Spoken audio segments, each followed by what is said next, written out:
There will be no doubt who the gods have chosen to rule. Here we go, stand by. The night you. Let's get ready to shoot. Please follow the camera. Season 3 has stepped up a gear. I think we've all felt it. The ambition behind the show is second to none. It never fails to blow me away. Everyone was just roaring and ready to go again. Season 3, it's astronomical. It's so disparate. Everybody is far-flung to the corners of the earth. But what happens in the Riverlands or in Harrenhal has a ripple effect that is felt in King's Landing. Aegon and Larys' travels open up the scope of Westeros, quite literally. The scale's enormous this season. They've created these whole labyrinths, these whole towns. Season 3, the conflict comes to life. Oh yeah, there is tons of action. The battles that they've created, it's just amazing. End of season 2, Alysanne makes this huge offer. She'll throw open the gates of the Red Keep, allow Rhaenyra to walk in without resistance. We pick up season 3, and her decision is made. She is going to King's Landing, and she will not take no for an answer. Corlys and Lohar, it's been brewing and brewing. Let the sea snake rue the day we meet again.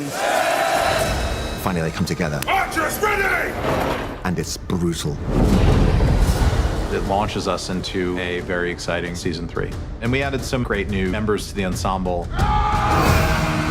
Ormund Hightower is head of the Hightower army. He is convinced that he will win against Rhaenyra.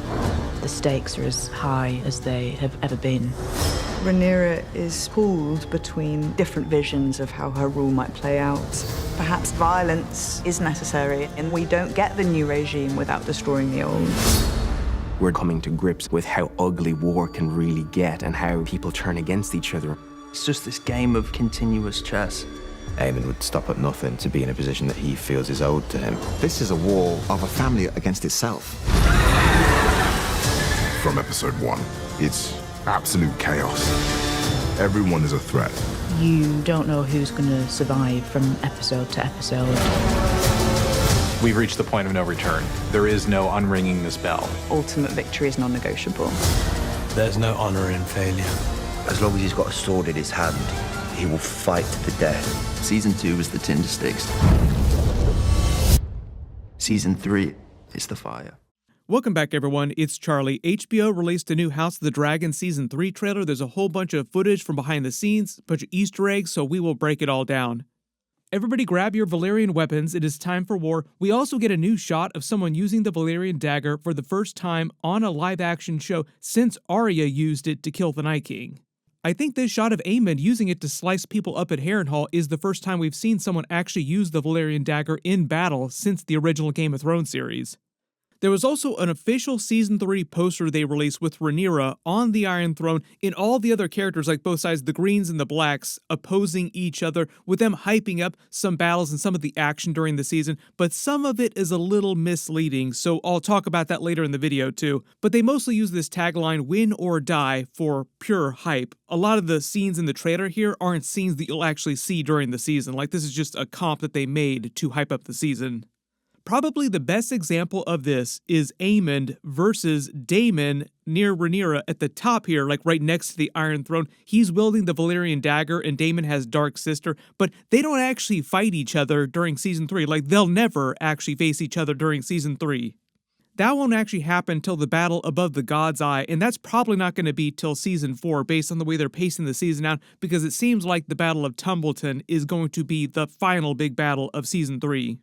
But they start the trailer of Daemon inside the Red Keep. He's not wearing his armor, but he does have Dark Sister, and he's knighting the cameraman. That's who he's knighting behind the camera here.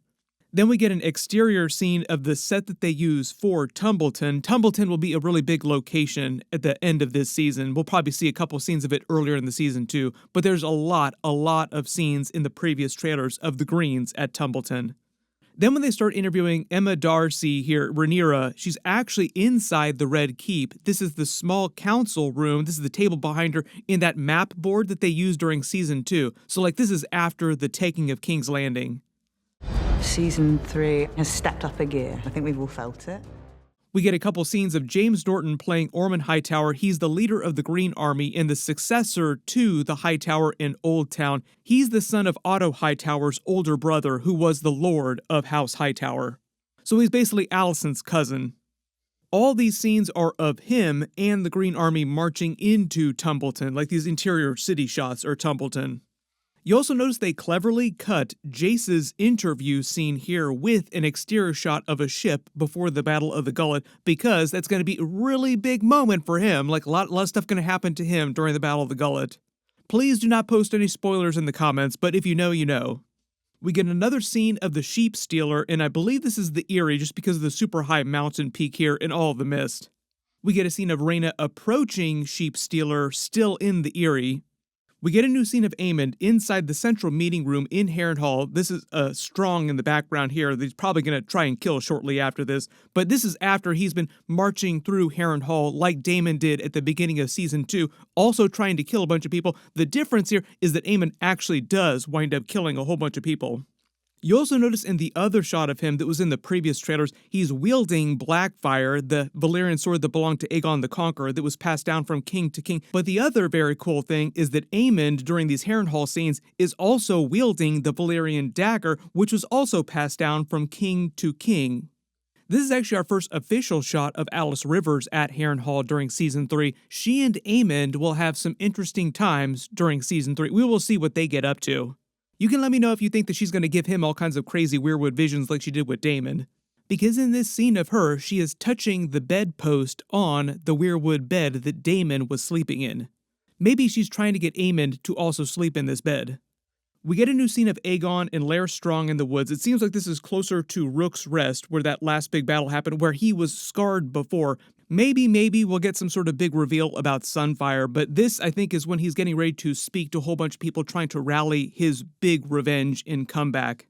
During the end of Season 2, Helaena told Aemond about her prophecy that Aegon has yet to return. He will be king again eventually. This is basically moments to set that up during Season 3.